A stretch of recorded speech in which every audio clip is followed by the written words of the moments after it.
Assalamualaikum warahmatullahi wabarakatuh. Nama saya Filza Kunanda. Bersama gue Faras Santayana Gani akan mempresentasikan tentang muamalah dan macam-macamnya. Pengertian muamalah. Muamalah adalah suatu perkara atau urusan yang mengatur hubungan antar sesama manusia, baik secara individu maupun berkelompok. Asal katanya adalah amalah, ya malu, dengan wazan fa'alu. Ya filu yang artinya salah bertindak, berbuat dan mengamalkan, seperti yang dikutip dari buku Ajar Fikih Muamalah Kontemporer karya Taufikur Rahman. Tujuan muamalah. Tujuan muamalah adalah untuk menciptakan suatu kehidupan bermasyarakat yang tentram, damai, makmur, dan sejahtera.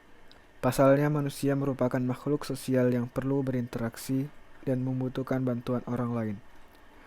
Allah Subhanahu wa Ta'ala secara tegas berfirman dalam surat Al-Maidah ayat 2, yang artinya, "Dan tolong menolonglah kamu dalam mengerjakan kebajikan dan takwa, dan jangan tolong menolong dalam berbuat dosa dan permusuhan."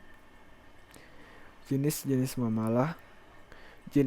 Macam-macam jenis muamalah terbagi menjadi 3.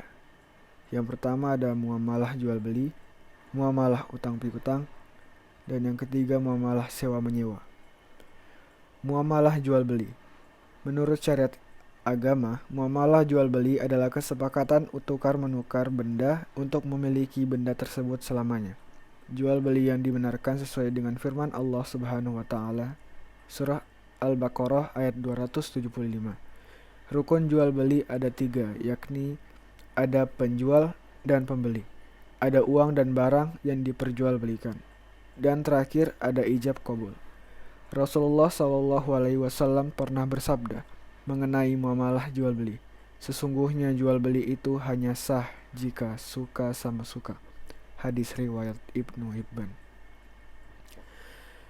Yang kedua ada muamalah utang piutang.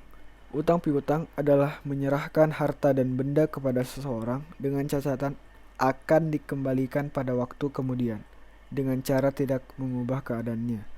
Contoh muamalahnya adalah utang 100.000 rupiah, di kemudian hari harus melunasinya sebesar 100.000 rupiah pula.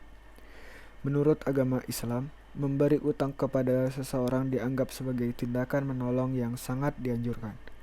Rukun utang piutang ada 3, diantaranya adalah yang berpiutang, yang berutang harta atau barang, dan lafaz kesepakatan. Yang terakhir dan yang ketiga adalah muamalah sewa menyewa. Menurut fikih Islam, sewa menyewa disebut dengan ijarah. Maknanya adalah imbalan yang harus diterima oleh seseorang atas jasa yang diberikannya. Jasa di sini berupa penyediaan tenaga dan pikiran, tempat tinggal atau hewan.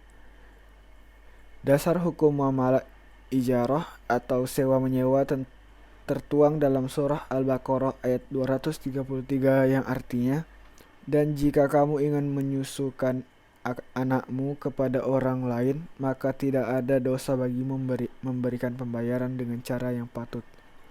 Rukun muamalah sewa menyewa adalah orang yang menyewakan, orang menyewa, barang yang disewa, dan sigat atau berbicara langsung dan melalui orang yang terpercaya atau mewakili.